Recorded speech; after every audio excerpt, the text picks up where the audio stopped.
অসমৰ মুখ্যমন্ত্ৰীয়ে বিভিন্ন সময়ত মিছা কথা কয়, বিভ্ৰান্তিকৰ কথা কয়। যেতিয়া দেখিলে যে জনজাতীয় ৰাইজে ইয়াৰ তুমুল প্ৰতিবাদ কৰিছে, সংগ্ৰাম গঢ়ি তুলিছে আৰু বিশেষকৈ একে সময়তে কাৰ্বি আংলং, ডিমা হাছাও বা বড়োভূমি, তাৰপিছত ইয়াত এই জনজাতীয় অধ্যুষিত অঞ্চলসমূহত যেতিয়া তেওঁলোকৰ এই মাটি আগ্ৰাসী কাম কাজবোৰৰ বিৰুদ্ধে প্ৰবল জনমত গঢ় লৈ উঠিলে, গণসংগ্ৰাম গঢ় লৈ উঠিলে, তেতিয়া ইয়াক বেলেগ এটা দিশলৈ লৈ যাবৰ কাৰণে মুখ্যমন্ত্ৰী এনেকুৱা ধৰণৰ বক্তব্য আগবঢ়াইছে।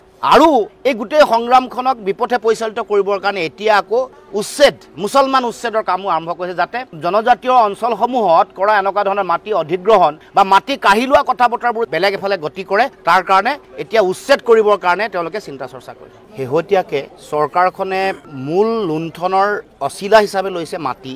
অসমৰ বিভিন্ন প্ৰান্তত মাটি তেওঁলোকে এনেকৈ দখল কৰিছে, অধিগ্ৰহণ কৰিছে, বহুজাতিক কোম্পানীৰ হাতত অৰ্পণ কৰিছে, নতুবা নিজৰ পৰিয়ালে সেই মাটিক লক্ষ্য কৰি তেওঁলোকে তেনেকুৱা ধৰণৰ মাটি তেওঁলোকে মানুহৰ পৰা আজৰি লৈছে। এই অঞ্চলত ৰাইজৰ বহুদিনীয়া সংগ্ৰাম আছিলে যে ইয়াত মাটিৰ পট্টা দিব লাগে, কিন্তু তাকে নকৰি এতিয়া এখন ছেটেলাইট চিটি বা ইয়াত নতুনকৈ মহানগৰ গঢ়িবৰ কাৰণে যিটো মহানগৰ সম্প্ৰসাৰণৰ কাম এই বৰদোৱা চাহ বাগিচালৈকে সম্প্ৰসাৰিত কৰি ইয়াৰ থলুৱা খিলঞ্জীয়া জনজাতীয় ভূমিপুত্ৰ যিসকল আছে তেওঁলোকৰ মাটি কাঢ়ি ল'ব খুজিছে। প্ৰায় ৩,০০০ পৰিয়াল, ৰাভা আছে, বড়ো আছে, কাৰ্বি আছে, গাৰো আছে, আদিবাসী আছে, সকলোৰে মাটি তেওঁলোকে কাঢ়ি তেওঁলোকৰ যিটো মূল লক্ষ্য, আম্বানী আদানীক দিয়াৰ যিটো লক্ষ্য, অমৃত শ্বাহৰ পুতেকক দিয়াৰ লক্ষ্য, এই লক্ষ্য পূৰণ কৰিব খুজিছে। গতিকে আমি এই যিখন সংগ্ৰাম চলি আছে এই সংগ্ৰামৰ প্ৰতি পূৰ্ণ সমৰ্থন আমি আগবঢ়াইছোঁ। ইতিমধ্যে আমি আমাৰ বিভিন্ন ধৰণৰ চিন্তা দৃষ্টিভংগী জনগণৰ আগত আমি তুলি ধৰিছোঁ যে কেনেকুৱা ধৰণৰ ভয়ংকৰ ষড়যন্ত্ৰ তেওঁলোকে লিপ্ত হৈছে। গুৱাহাটী চিটিৰ মাজত ২৮ বিঘা মাটি তেওঁলোকে ল'বলৈ